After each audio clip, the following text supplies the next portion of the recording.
Why Hindenburg reports fails to make any impact on Indian stock market. A report without any relevant substance. The new report is full of frustration and jealousy that SEBI did not take action against Adani based on its earlier report against Adani. Hindenburg has only released an anti-SEBI narrative made up of a handful of vague and flimsy allegations rather than a report. Mainly the allegations of conflict of interest against SEBI chairman Madhabi Puri book. Hindenburg complains that its earlier report was due to Madhabi's conflicts of interest and that SEBI was too late to take any significant action against Adani, and that the Supreme Court case passed without making much of a dent. But if you read this second report carefully, you will see how weak, directionless and based on speculation all these allegations are. 1. Adani's tie-up with IPE fund, a weak allegation. The allegation is based on Gautam Adani's brother Vinod Adani's investment in IPE Plus funds. This IPE Plus fund is managed by Global Dynamic Opportunities Funds Limited. It is a fact that the chief investment officer of this fund, Anil Ahuja, was a member of the board of directors of Adani Enterprises during the period 2014-2018. Is there any basis in the allegation that manipulation was done in favor of Adani? Who is Anil Ahuja, graduate of IIT-IIM, former Citibank vice president, CEO at JP Morgan Partners, Asia, 3i Group head? Hiding all this, Hindenburg jumped to a baseless prejudice on the sole ground that Adani is present on a few boards of directors. Anil Ahuja was also a member of the board of directors of HDFC Bank for 6 years. Anil Ahuja is a talented professional who has decorated many other commendable positions.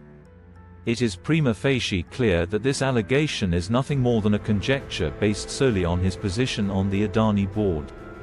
2. Wirecard scandal connection.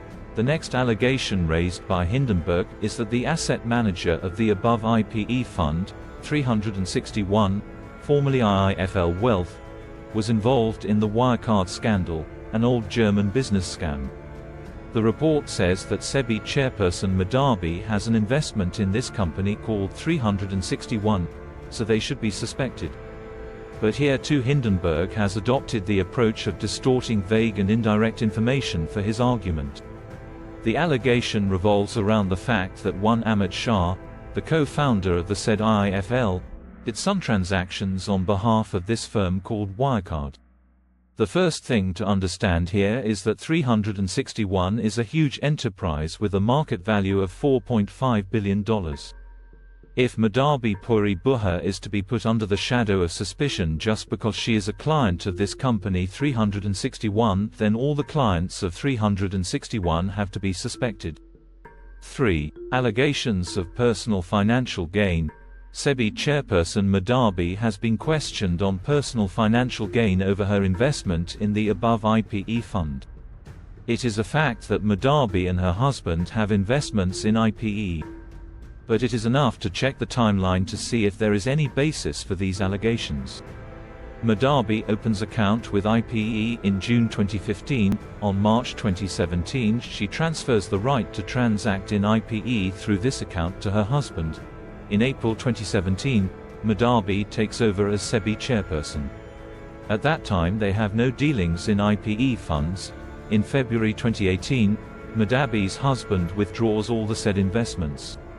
The most important point is that this investment was withdrawn by booking a loss. That is, Hindenburg's allegation of personal gain is completely false. 4. Expansion of Madhabi's investments. Hindenburg's next allegation is that SEBI chairperson Madhabi ignored Indian mutual funds and invested in foreign funds through IPE. But here again Hindenburg fails to point out any kind of abnormality in such investments. First is that there are no legal hurdles in investing abroad, the legal tender declared in India. Dividends from their investments have to be taxed when they are brought here. Madhabi did not pay taxes like this. The second thing to understand is that she was an investor with a net worth of $10 million even before she became the SEBI chairperson. Of that, they invested $872,762.25, or less than 9%, in IPE. That too fully declared money. What is abnormal in this just to make accusations in the name of foreign investment? 5. Agora Partners allegation. The next allegation is that Madhabi's shares in Singapore-based firm Agora Partners were transferred to the name of her husband Dawul Book after becoming the chairperson.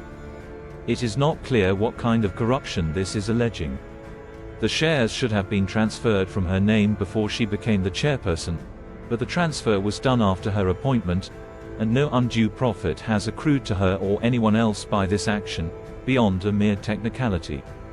6. Connection of Madhabi's husband Dawul Book with fund management firm Blackstone. The next allegation is that Blackstone appointed Dawul, who had no prior experience in fund management, as their senior advisor because of Madhabi's influence as SEBI chairperson. This can only be considered as a completely irrelevant allegation. Dawul Book is a person who served as the chief procurement officer of Unilever, the world's largest consumer goods company. A person who has served in the top management of such an international organization for a long period of time is appointed to a top management post handling the operations of another organization not just because of industry but because of merit. 7. RET. Another allegation is that SEBI chairperson Madhabi advised her to invest in Real Estate Investment Trust, RET, on the pretext that her husband was the head of the aforementioned firm Blackstone. Blackstone is a firm that invests heavily in Indian real estate even before Madhabi became the chairperson and her husband was appointed there. Part of Madhabi's job as SEBI chairperson is to promote financial products that are beneficial to India's economy. Therefore, promoting or favoring an investment vehicle like RET in the field of Indian real estate, which has a bright future, is not a wrong step in any way. Any low fantasy that it's to make a profit for her husband at Blackstone will remain just that. Conclusion: weak allegations based on speculation. The allegations of corruption and conflict of interest leveled against SEBI chairperson Madhabi Puri Book are based on such grossly misleading and baseless information. Relying on circumstantial evidence that fails to establish exactly what the irregularity is, this report is more of a narrative to cast aspersions on the SEBI establishment rather than reveal any truth. Footnote: the fact that Hindenburg vs. SEBI chairperson Madhabi Puri Book is a baseless cheap narrative remains, along with a few other facts, at this stage. SEBI is the main financial regulatory body of India.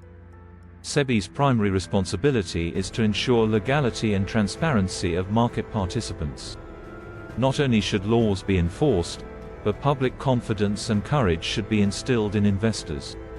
Even if it is a completely absurd report from Hindenburg's side, if SEBI uses this opportunity to come up with a comprehensive response to clear various doubts of the investors, it will instill confidence in the investors. The status of the investigation into previous allegations against Adani, the rationale behind the decisions, and whether any conflicts of interest have been identified should be brought to the attention of the investors. At the same time, Hindenburg had to take special care to establish its impartiality in the mind of the investor in such a way as to avoid even the kind of indirect and vague accusations that Hindenburg now claims. For this, the investments of the senior officers of SEBI should be transparently disclosed, easily accessible to the public.